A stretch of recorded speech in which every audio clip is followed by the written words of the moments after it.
তো যদি আমরা প্রতিটা বড় বড় পাবলিক ইভেন্টে যদি এরকম করি, আমাদের পক্ষে কি আর ময়দানে কথা বলা সম্ভব হবে? বাধ্য হয়ে পরে ফেসবুকে ঘোষণা দিব যে আমি আর তাফসির মাহফিলে নাই, আমি মসজিদের হালাকা করব, 20 জন নিয়ে আমি দাওয়াতি কাজ করব, যথেষ্ট, গুড ইনাফ। এটাই আপনারা চান নাকি? এটাই চান? আল্লাহ রাব্বুল ইজ্জত ওয়াল জালালের দরবারে শুকরিয়া জ্ঞাপনের পাশাপাশি আমি আপনাদের শুকরিয়া জানাই, যারা কক্সবাজারের বিভিন্ন থানা থেকে, চট্টগ্রামের বিভিন্ন থানা থেকে এবং বাংলাদেশের বিভিন্ন জেলা থেকে আজকের আমাদের এই প্রোগ্রামে প্রায় দীর্ঘ 5 বছর পর যে তাফসিরুল কোরআনের প্রোগ্রাম দিয়ে এবছর আমরা প্রোগ্রাম শুরু করছি, সেই প্রোগ্রামে আপনারা জয়েন করেছেন। আপনাদের সবাইকে অন্তরের অন্তঃস্থল থেকে শুভেচ্ছা জানাই। আমি অন্তরের অন্তঃস্থল থেকে শুভেচ্ছা জানাতে চাই আমার প্রিয় সাংবাদিক বন্ধুদের, electronics media, printing media, YouTuber ভাইদের। আজকে এই প্রোগ্রামের শান্তি শৃঙ্খলা নিরাপত্তার দায়িত্বে নিয়োজিত ছিল পুলিশ বাহিনী, বিডিআর বাহিনী, তারপরে র্যাব, দেশপ্রেমিক সেনাবাহিনী এবং পেকুয়ার ভলান্টিয়ার্স ভাইয়েরা, যারা যেভাবে আজকের প্রোগ্রামকে সার্থক করার জন্য আপনারা শ্রম দিয়েছেন, সময় দিয়েছেন, মেধা দিয়েছেন, উপস্থিত হয়ে প্রোগ্রামকে সার্থক করেছেন, আমি সবাইকে শুভেচ্ছা এবং মোবারকবাদ জানিয়ে শুরু করতে চাই। সম্মানিত ভাইয়েরা, আমাদের সময় হাতে খুব কম। বড় তাফসিল প্রোগ্রামগুলোর সবচেয়ে বড় ক্রাইসিস বা প্রবলেম হচ্ছে এখানে শোডাউন থাকে বেশি, ইউটিউবার থাকে বেশি, নিউজ কাভারেজ বেশি, কিন্তু মন খুলে, প্রাণ খুলে, নিঝুম নিস্তব্ধ একটা পরিবেশে কথা বলার যে সুযোগ, সেটা হয়ে ওঠে না। কিন্তু আমরা একটু কষ্ট করলে, একটু স্যাক্রিফাইস করলে এটা সম্ভব। আমি শুরুতে হাত জোর করে আল্লাহর ওয়াস্তে আপনাদেরকে চুপ থাকতে বলেছি। কোনো ভলান্টিয়ার্স আপনাকে বলবে না, একজন আরেকজনকে বলবে না, একে অন্যকে বলার দরকার নাই, থামো, সরো, জায়গা নাই, কিছু বলার দরকার নাই, শুধু চুপ থাকতে হবে মেহেরবানি করে কয়েকটা মিনিট।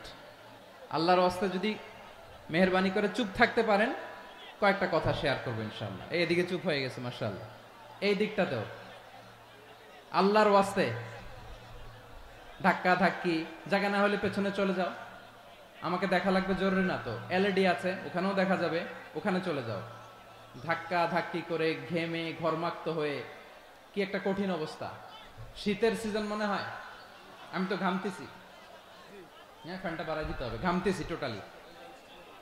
র্যাবের ভাইয়েরা কি পরিমাণে কষ্ট স্বীকার করেছে আমাকে এখানে উঠাতে, যে এটা বলে বোঝানোর মতো না। তো আমাদের দেশের ভাইয়েরা ইমোশনাল, আবেগী, অনেক আবেগ দিয়ে অনেক কিছু আমরা হারাই, ভুল করি, আমরা বুঝি না, লং রানে আমরা চিন্তা করতে পারি না। একটা নিঝুম নিস্তব্ধ পরিবেশ যদি দেয়া যেত, কথা বলতে পারতাম, লক্ষ লক্ষ কোটি কোটি মানুষ, সারা পৃথিবীর মানুষ এটা শুনতো, মানুষের মন, মস্তিষ্ক, চিন্তা, মননে পরিবর্তন আসতো। কিন্তু ধাক্কা ধাক্কি করে আসতে আসতে আমাদের মাইন্ড ডিস্টার্ব হয়ে যায়। কিছু বুলেট পয়েন্ট সাজিয়ে নিয়ে আসছে, যেটা বলবো এটা ব্রেন থেকে হারিয়ে যায়, আর মনে রাখতে পারি না। জান নিয়েই তো টানাটানি, আমি মনে রাখবো কি? জান নিয়ে টানাটানি। তো যদি আমরা প্রতিটা বড় বড় পাবলিক ইভেন্টে যদি এরকম করি, আমাদের পক্ষে কি আর ময়দানে কথা বলা সম্ভব হবে? বাধ্য হয়ে পরে ফেসবুকে ঘোষণা দিব যে আমি আর তাফসির মাহফিলে নাই, আমি মসজিদের হালাকা করব, 20 জন নিয়ে আমি দাওয়াতি কাজ করব, যথেষ্ট, গুড ইনাফ। এটাই আপনারা চান নাকি? এটাই চান? তো একটু মেহেরবানি করে চুপ করা যাবে না? জায়গা না হলে পেছনে চলে যান, কিন্তু যারা থাকবেন চুপচাপ, আওয়াজ করা যাবে না। আল্লাহর ওয়াস্তে, আল্লাহর ওয়াস্তে অনুরোধ করার পরে যদি এটা ভায়োলেট করেন, জবাব দিতে হবে আল্লাহর কাছে। খবরদার, আল্লাহর ওয়াস্তে বলেছি, আওয়াজ করা যাবে না। ভাইয়েরা, এভাবে আলোচনা করা যায় না, মেহেরবানি করে আওয়াজ করবেন না। আমার দিকে তাকান।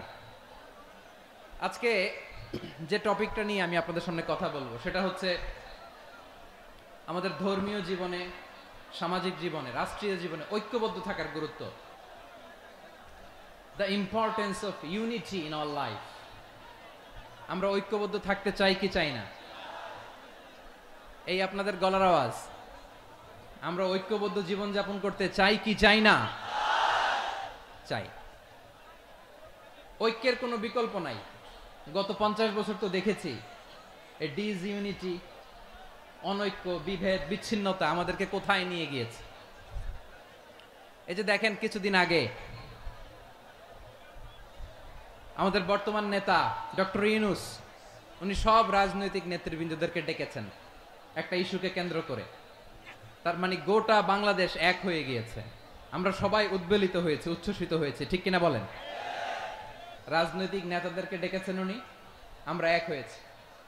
এরপরে ধর্মীয় অঙ্গনের যে লিডাররা, বিভিন্ন ধর্মের, শুধু মুসলিম না, সবাইকে ডেকেছেন, আমরা ঐক্যবদ্ধ হয়েছি। এটাকে বলে ন্যাশনাল ইউনিটি, জাতীয় ঐক্য। যে কোনো ধরনের কনস্পাইরেসি, ষড়যন্ত্র, আধিপত্যবাদ মোকাবেলায় জাতীয় ঐক্যের চেয়ে মোক্ষম হাতিয়ার আর নাই।